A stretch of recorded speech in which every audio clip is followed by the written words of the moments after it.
As you're probably aware, the MOU between Alberta and Canada around a number of energy projects launched today. It was done this morning in Calgary.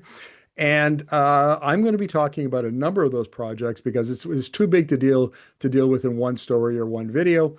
So we're going to take it in chunks. And the first one we're going to deal with is pipelines because it's the centerpiece of the MOU. Now, first of all, there are two of them. There's the 1 million barrel a day pipeline from Hardisty south of Edmonton out to Prince Rupert. That's one. But there's also the Trans Mountain Expansion pipeline, which went into service June of 2024.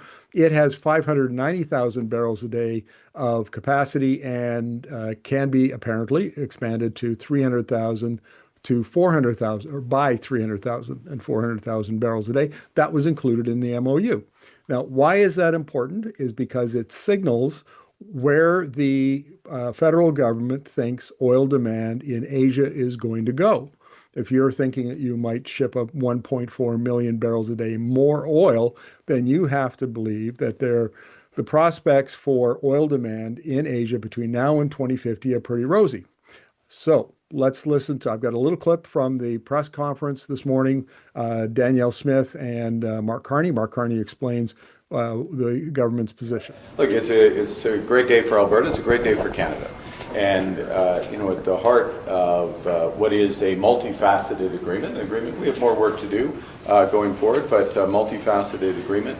In effect, it creates an energy transition, all aspects of energy, but really sets the stage for an industrial transformation.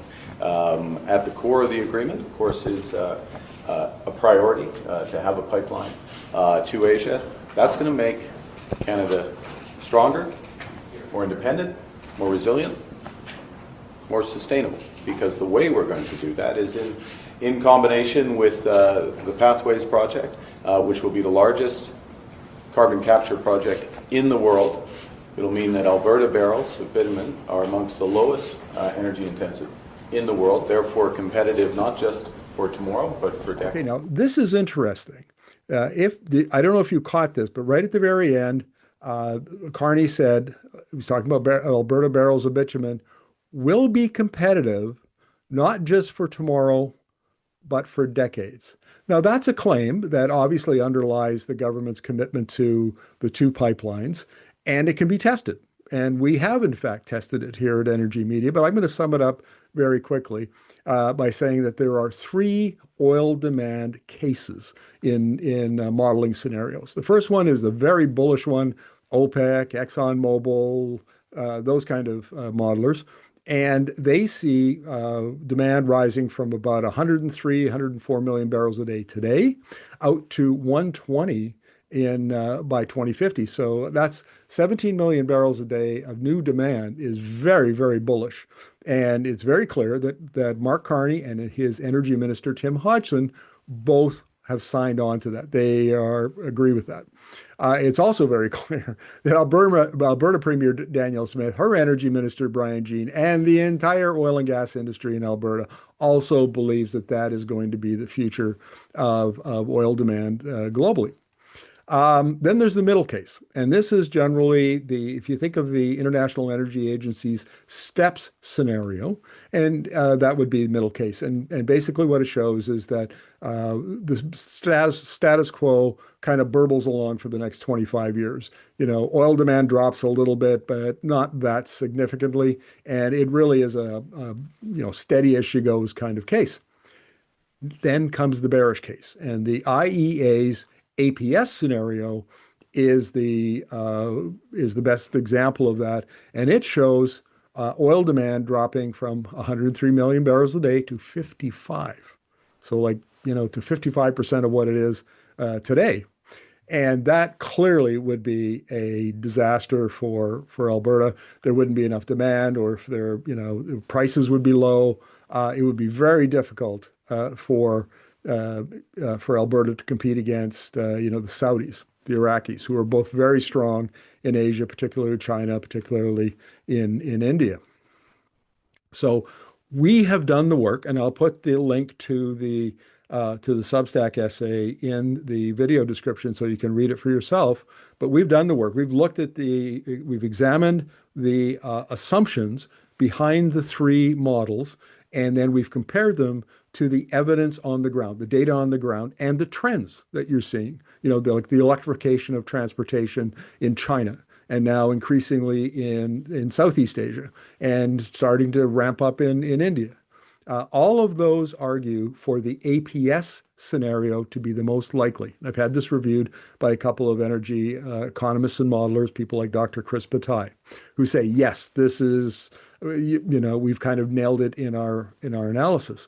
So from my point of view, when I say that this is a bad idea, I'm not just being anti-Carney or anti-Smith or anti-Alberta or anti-oil and gas. I mean, we have looked at the various modeling scenarios and really believe that by the middle of, the century, that oil demand is going to be just, a fraction of what it is today. And therefore, building more oil infrastructure like a pipeline makes absolutely no sense. It makes sense, as we've argued, to optimize what you've got, do more with what you've already paid for, as opposed to building new and incurring a lot of debt and creating political problems between Alberta and BC and so on. Potential cost to taxpayers. I want to wrap up this video by talking about where public money might be at risk. So one of them is the tens of billions of dollars that would go into Pathways carbon capture and storage. So Pathways is the group of 4 or 5 oil sands companies, and they're working on a carbon capture and storage.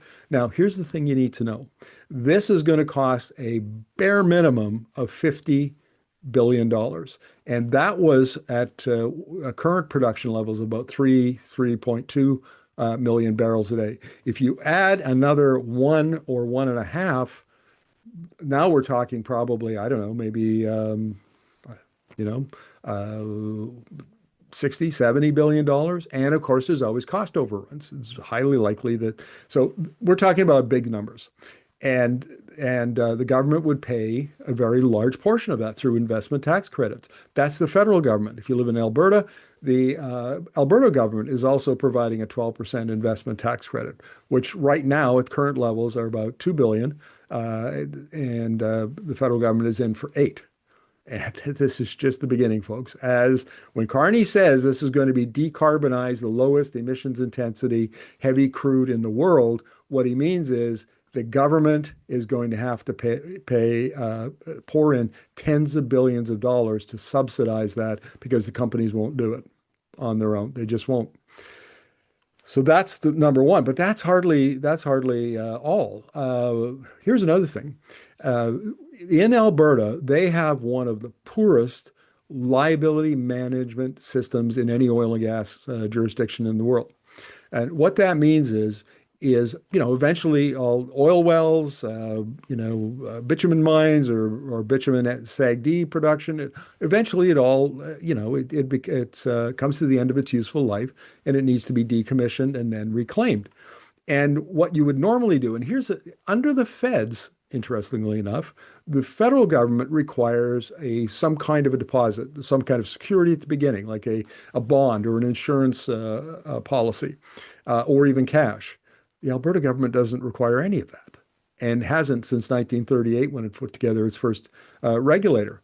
What they do is they expect the oil company to pay for the reclamation of that asset at the end of its working life. No, now it's not generating any revenue. So the oil company looks at that and go, why would I spend money on a non-productive asset? And so they don't. And what they do is they fob it off on some smaller company that then goes bankrupt.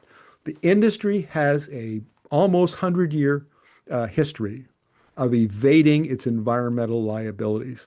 And the total for the Alberta industry is probably as high now as $300 billion. And what would we be adding if they have to expand production in order to fill up the 2 pipelines now? Are we adding another $50 billion, $100 billion of unfunded liabilities? That bill's going to come due. Is the taxpayer going to pay it? Somebody has to. Otherwise, you're going to poison the environment in Alberta, especially northern Alberta. That's 2 things. The third one is direct subsidies. Now, Nobody's talking yet about either the federal government or the Alberta government actually putting money into the project. But I would say, given the lack of interest by pipeline companies in getting into this business, that that will almost surely happen, and it will most likely happen by the Alberta government having to be continue to be the proponent. Maybe it's a Crown Corporation that owns it, like the federal government owns Trans Mountain Expansion. And maybe the federal government comes in as a junior partner or lends money from one of the big pots of funds like the Canada Growth Fund, something like that. So there's lots of ways yet. I'm very concerned about that. We don't know the details yet, but I would bet my own money that there will be taxpayer dollars directly subsidizing that pipeline. Number four, Aboriginal loan guarantees. Now, the MOU says that if a pipeline is built, it has to have Indigenous ownership, Indigenous equity. Now, on the one hand, that's very good. That's a great thing, and Indigenous communities need to invest in productive assets, build their own economy. It's economic reconciliation. I agree with that. But from a taxpayer's point of view, whatever equity they use, for the most part, it will be taxpayer guaranteed, government loan guarantees for that. So if the project goes toes up, that means the government will probably be called upon to settle those loans. So we've got, in my opinion, a very poor understanding of oil demand decline in Asia in particular. We've got lots of public exposure, taxpayer exposure for various parts of this program, whether it's in CCS or if it's on unfunded liabilities or whatever it is. And all of that just spells disaster waiting to happen. Now, unfortunately, we're not going to see the worst case until probably into the 2030s. And, people being what they are, they kind of, okay, well, that's 10 years or 8 years off into the future, and they ignore it. But I'm telling you, the data and the trends suggest that it's going to be a debacle. It's going to be a white elephant, and it's not going to be the success that the Prime Minister and Alberta Premier Danielle Smith think it's going to be.